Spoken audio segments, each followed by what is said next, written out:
ஒற்றாடல் என்னும் தலைப்பின் கீழ் 10 குறளை பார்ப்போம்.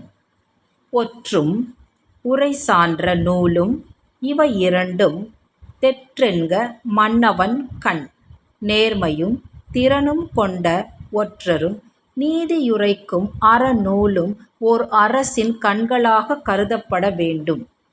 எல்லார்க்கும் எல்லாம் நிகழ்பவை எஞ்ஞான்றும் வல்லறிதல் வேந்தன் தொழில். நண்பர் பகைவர் நடுநிலையாளர் ஆகிய எல்லோரிடத்திலும் நிகழும் எல்லா நிகழ்வுகளையும் எல்லா காலங்களிலும் ஒற்றரைக் கொண்டு விரைவாக அறிந்து கொள்வது அரசுக்குரிய கடமையாகும். ஒற்றினான் ஒற்றி பொருள் தெரியா மன்னவன் கொற்றங் கொலக்கிடந்த தில். நாட்டு நிலவரத்தை ஒற்றர்களைக் கொண்டு அறிந்து அதன் விளைவுகளை ஆராய்ந்து நடந்திடாத அரசின் கொற்றம் தழைத்திட வழியே இல்லை. வினை செய்வார் தஞ்சுற்றம் வேண்டாதா ரென்றாங் கனைவரையும் ஆராய்வதொற்று. ஓர் அரசில் உளவறியும் ஒற்றர் வேலை பார்ப்பவர்கள் வேண்டியவர் வேண்டாதவர் சுற்றத்தார் என்றெல்லாம் பாகுபாடு கருதாமல் பணிபுரிந்தால்தான் அவர்களை நேர்மையான ஒற்றர்கள் எனக் கூற முடியும்.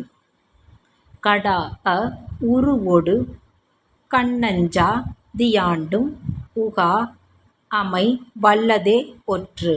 சந்தேகப்பட முடியாத தோற்றத்துடனும் அப்படி சந்தேகப்பட்டுப் பார்ப்பவர்களுக்கு அஞ்சாமலும் என்ன நேர்ந்தாலும் மனத்தில் உள்ளதை வெளிப்படுத்தாமலும் உள்ளவர்களே ஒற்றர்களாக பணியாற்ற முடியும். துறந்தார் படிவந்தராகி இறந்தாராய்ந் தென்செயினும் சோர்விலதொற்று. ஆராய்ந்திட வந்த நிகழ்வில் தொடர்பற்றவரைப் போல காட்டிக்கொண்டு அதனை தீர ஆராய்ந்து அதில் எத்துணை துன்பம் வரினும் தாங்கிக் கொண்டு தம்மை யாரென்று வெளிப்படுத்திக் கொள்ளாதவரே சிறந்த ஒற்றர்.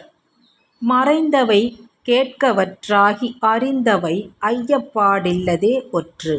மற்றவர்கள் மறைவாக கூடிச் செய்யும் காரியங்களை அவர்களுடன் இருப்பவர் வாயிலாக கேட்டறிந்து அவற்றின் உண்மையை தெளிவாக தெரிந்து கொள்வதே உளவறியும் திறனாகும். ஒற்றொற்றி தந்த பொருளையும் மற்றுமோர் ஒற்றினால் ஒற்றிக் கொளல். ஓர் உளவாளி தனது திறமையினால் அறிந்து சொல்லும் செய்தியை கூட மற்றோர் உளவாளி வாயிலாகவும் அறிந்து வரச் செய்து இரு செய்திகளையும் ஒப்பிட்டு பார்த்த பிறகே அது உண்மையா அல்லவா என்று முடிவுக்கு வர வேண்டும். ஒற்றொற்றுணராமை யாள்க உடன் மூவர் சொற்றொக்க தேறப்படும்.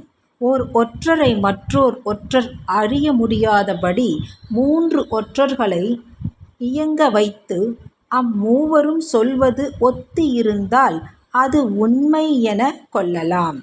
சிறப்பரிய ஒற்றின்கண் செய்யற்க செய்யிற் புறப்படுத்தான் ஆகும் மறை. ஓர் ஒற்றரின் திறனை வியந்து பிறர் அறிய சிறப்பு செய்தால் ஒளிவு மறைவாக இருக்க வேண்டிய செய்தியை வெளிப்படுத்தியதாகிவிடும்.